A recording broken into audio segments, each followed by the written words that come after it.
Right, so I'm racking my brain trying to make sense of something.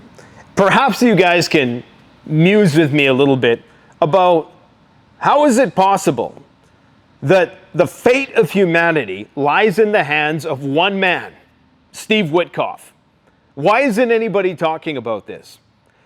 One guy who has failed in every negotiation that he's attempted, whether it be Hamas, Hezbollah, or of course Iran and Moscow. Steve Witkoff has been there on several occasions.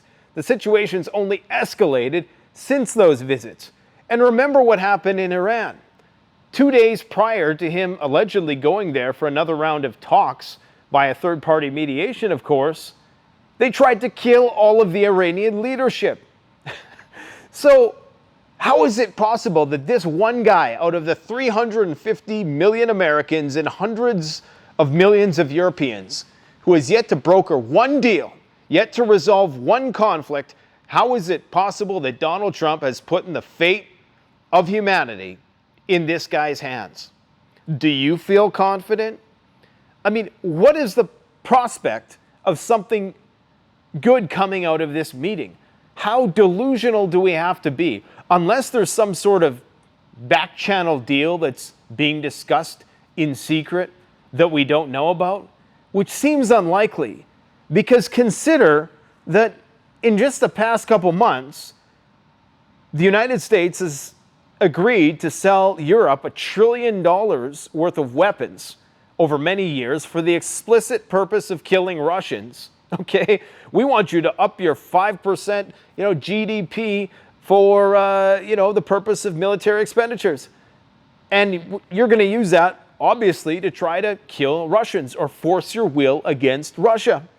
This whole Golden Dome business that's going to allow the United States an aid in their decapitation strike plans, because the decapitation strike becomes all the more enticing if you can neutralize the majority of the enemy's incoming missiles, right?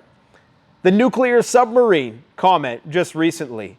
I don't even have all the data points here, but you get where I'm going with this. The green lighting of deep strikes, the sending of long-range missile systems, the threatening to seize assets, crash the economy by crashing the price of oil, forcing OPEC's hand to effectively open the spigot and try to crash the Russian economy and disconnect them completely from the European market, issuing ultimatums, bumping those ultimatums forward. Does it really seem like Witkoff is going to be able to do anything? And if Witkoff is the guy doing something, I mean, why isn't Rubio doing this? Why isn't there a Russian, U.S. ambassador in Russia talking about this kind of stuff? Why is Steve Witkoff? And I get, okay, maybe if this guy was an amazing deal maker, okay? This guy, I mean, he kind of even looks like a vampire, to be brutally honest. Is this just the guy who goes and gives people the kiss of death? I mean, when you look at the track record, every place he goes the war ends up escalating. So, and then Donald Trump today made this offhanded remark when reporters were asking him, I can't remember what the question was, but I think he was in Capitol Hill or something, or the White House, and they were yelling at him, and they're like, something, what's the plan? And he's like, nuclear missiles, nuclear missiles, lots of nuclear missiles. What? Now, it's so crazy. Look, it's so crazy that maybe it's going to work. Maybe it's going to work. Maybe this is the only possible thing that could work. But you're really telling me that this is not even like the last ditch Hail Mary. This is the end of the road. If Steve Witkoff, of all people, after what the Russians witnessed with how they tried to hoodwink Iran in the path to Persia policy, which is essentially to try to keep them distracted with these prospective peace talks and then backstab them at the last minute. I just don't understand. I really don't understand. Maybe you guys can help me make sense of this, because right now it looks really bad. Okay, I'm trying to be optimistic and I'm trying to do mental gymnastics to, okay, maybe they're talking about Bloomberg article today. Putin was saying, well, or so they claim. And every time 9 times out of 10, when a story like this comes out, the Russians later deny it, which is not to always say it's false, but you get what I'm saying. Basically, the story said on Bloomberg that the Russians were considering proposing a suspension of aviational militancy. So no more planes, no more drones, and that they're just going to fight with artillery, I guess. And I mean, how long could that possibly last, right? Now, maybe, just maybe, that's something they can agree to. Maybe Trump will say, okay, we're going to let go all of the seized assets. That $300 billion that was yours, yeah, we're going to let it go, right? We're going to give it back to you. Now, would that be gain for the Russians? Would it make Trump look weak? And you also have to remember that if the war hawks don't get what they want, they're going to do the false flag. Right? That's always the last ditch. So this thing is bound to escalate. And I think, if Trump wasn't pulled aside and set straight, we wouldn't be here right now. He had an out with Zelensky in the Oval Office. And since that time, Rubio has now taken control of foreign policy. Essentially, the neocons are driving foreign policy. So something's not right about this meeting. And we're going to find out, I guess, in 24 hours if they're either going to try to crash the price of oil or if it's going to spike because all of Russia's oil is going to get taken off the market, if there's going to be shadow fleet wars in the Baltic Sea as they try to commandeer these Russian vessels that are smuggling oil against the rules-based, world-based international order, whatever you want to call it. And if things are going to go hot. Now, Belarus made an interesting statement today. They're making it easier to impose martial law. And before I forget, there was a Boeing WC-135 Constant Phoenix nuclear sniffer plane flying in and around Novaya Zemlya. Remember, from the 4th to 8th, the Kapustin Yar test site, which I believe is around Kazakhstan, where they fired the first Orezhnik from, yeah, that airspace is closed. So the Orezhniks have now went into serial production. Apparently, according to Vladimir Putin, they've already been delivered. So they probably want to test one of those, and they might want to test it in combat. And why the Orezhnik is so important, and it just really all comes together, okay? Donald Trump ended the INF Treaty. Right after Donald Trump was elected, the Russians sent an intermediate nuclear-capable missile to Ukraine in the form of Orezhnik missile, okay? Now, on the week that Trump's ultimatum is supposed to expire, what does Russia do? They back out of the INF Treaty and they close the airspace that is associated with the launching of Orezhnik missiles. That's a lot of data points that are related. And now this Boeing WC Constant Phoenix by Novaya Zemlya, a place where they historically have tested nuclear weapons and a place where Russia has apparently prepped again for more nuclear tests. In fact, it's not only Russia that is preparing for nuclear tests, like above-ground nuclear detonations, it's also the Chinese and the Americans. That story came out about a year to 18 months ago. Anyways, Belarus is changing their martial law rules. Now, this is interesting. Considering that Putin was just there, the Orezhniks are going to be delivered to Belarus, who now has nuclear weapons, tactical nuclear weapons specifically, which would go on these Orezhnik platforms, but they can go up to 900 kilotons, which is well outside the range of what people would classify as tactical. And the Kaliningrad debacle with the U.S. commander threatening to take over Kaliningrad in 3 days. All right, and all the Suwalki corridor stuff, the blocking of gas, and Poland mobilizing along the borders. Shit's fitting to pop off. Now, listen to this. Belarus is they've implemented martial law rule changes, expanded trigger conditions. Martial law can now be declared not only in the case of direct aggression against Belarus, but also in response to threats against attacks on the Union state, Russia, or its allies. So Belarus can now impose martial law if there is aggression against North Korea, or I'm not sure if they're fully militarily considered an ally yet. Of course they are, but whether it's official or not, China, okay, and any country within the Russian orbit, Belarus can now impose martial law. Well, why would this be the case? Preemptive authority granted. The Belarusian government may invoke martial law preventatively, even if no attack on its own territory has occurred, such as in response to strikes targeting Russian territory. What are they expecting is going to go down? Remember, the Russian territories, the oblasts proximate to Ukraine, are already effectively in a state of martial law. They have been for some time. Broader military powers. The proposed amendments give Belarusian armed forces expanded authority to act in domains ranging from information warfare to internal conflict suppression under martial law. What are they preparing for? Union state defense doctrine. The justification for martial law now rests on the Union state security concept, affirming Belarus's obligation to act in defense of Russia in coordinated crisis. Guys, they're getting ready for an attack on Russia, okay? Now, Belarus is a country of what, 10 million people? They really don't have an army beyond the Russians that's worthy of inflicting any sort of concern on anyone, at least not in the West, but they are a staging ground for Russian nuclear weapons.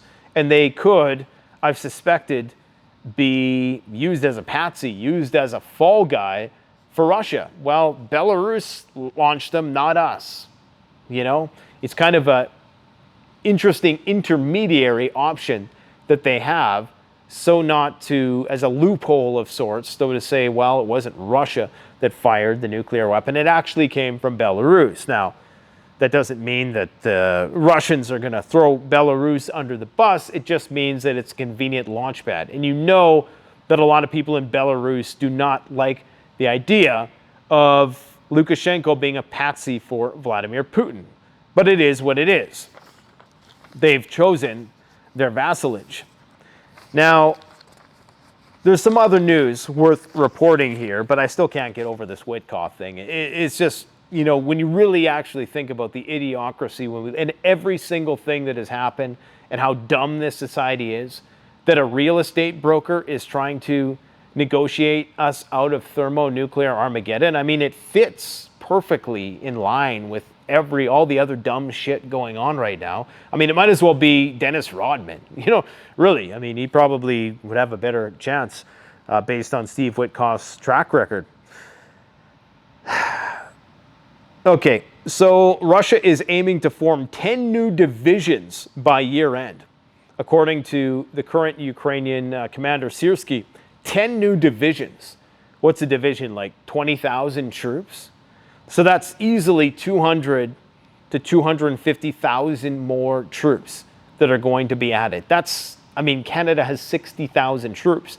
This is in addition. So they're going to add 4 times minimum the amount of the entire Canadian army added to their whatever 1 to 1.5 million troops already, not counting the Wagners. I don't even know if that counts the Chechens and the Donetsk and Lugansk People's Republic and all the little various militaries that Putin synoptically keeps compartmentalized so that if one gets out of line, they can always, you know, threaten to attack them with the others.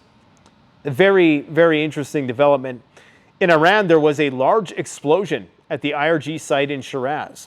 Unconfirmed drone activity and active air defenses reported, so still acts of sabotage going on behind enemy lines. The U.S. housing market, this is crazy because something's about to break in the U.S. economy. I mean, it's got to break, okay? Because everybody's broke. You guys know what I'm saying. Everything is crazy expensive. Everything is just, the quality of things in North America is freaking terrible in most places. And they're charging you more and more for it. Like, you go and you try to get a job done or some work done, and the numbers that, people are proposing are just astronomically, exorbitant. And the housing market apparently has reached a new record low, I should say. Sellers outnumber buyers by 500,000. 500,000 more sellers than there is buyers. And this is the largest gap on record. Something's fitting to break. Something is really fitting to break. Donald Trump is saying that oil prices falling under $10 a barrel would force Putin to stop the war. Well, how do you get oil to $10 a barrel without completely destroying your own oil industry? The tar sands in Canada would be done if that stuck around for a long time. They say that in the best of circumstances, it's $40 to $50 a barrel to break even, but it's probably higher than that when you factor in everything else. And even in the US, it's about the same. Maybe, Doomberg might say that in some places it's better than that. But by and large, $10 a barrel doesn't just crash the Russian economy. It crashes a lot of economies. Now, can you even get there when you're threatening India and you now have to supply them with oil? Can OPEC do they even have enough oil? Not that they have enough oil, but do they have the ability to bring it online quick enough? I don't think so. I just don't think so. Not if they could, then, why aren't they right now?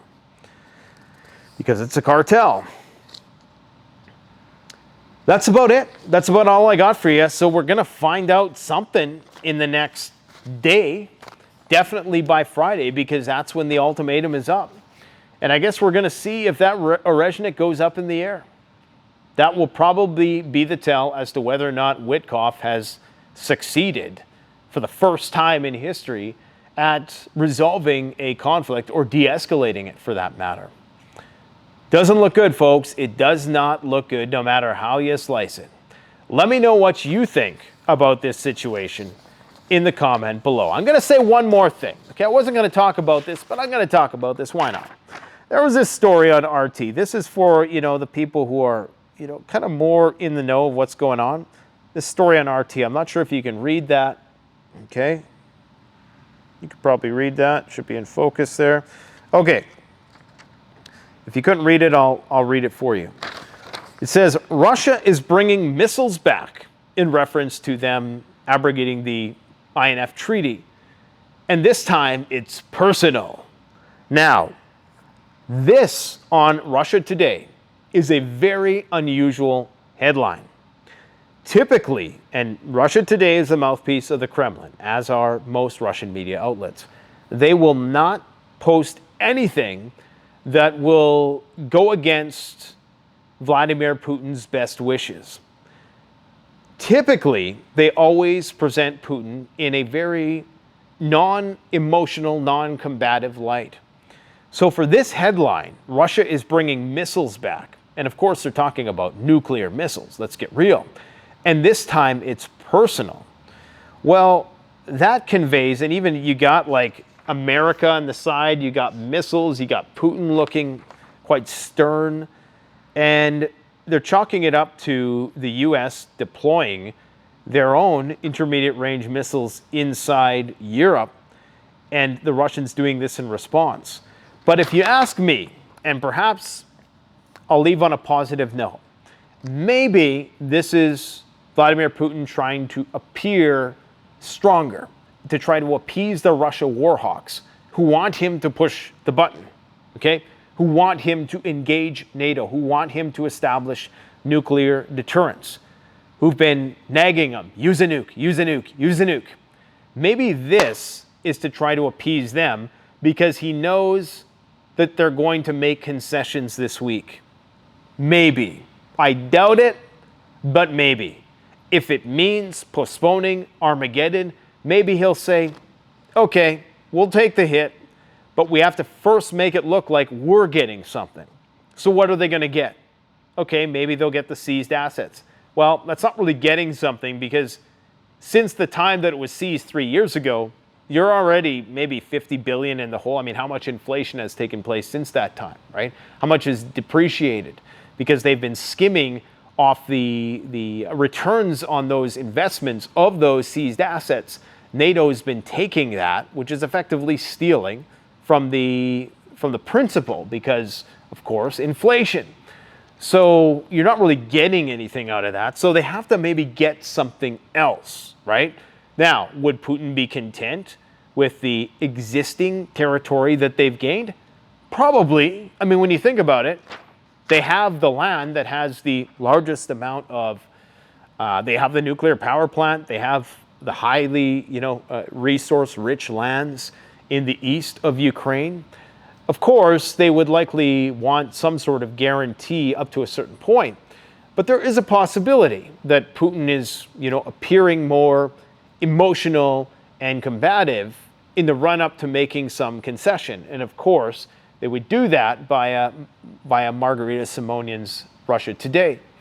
Just something to think about, something I noticed. It's a little, cues like this that you got to look for on Russian media, because they're not talking a lot about Steve Witkoff's visit, or at least they're not playing it up to be much of anything, because maybe they don't think it's going to be significant at all, and there's going to be no positive outcome as a result of that meeting, or they know they're going to make a concession and they don't want to call too much attention to the fact that this guy is going there. The angel of death, Steve Witkoff. Let me know what you guys think in the comment section below. I got to get going. I got to meet with Joel Salatin tomorrow. I believe he goes by the Lunatic Farmer. Many of you guys know him. He's been on the channel before. We're going to talk all about off-grid living and what you can do to get prepared when the system collapses. Thanks for watching. Canadian Prepper out.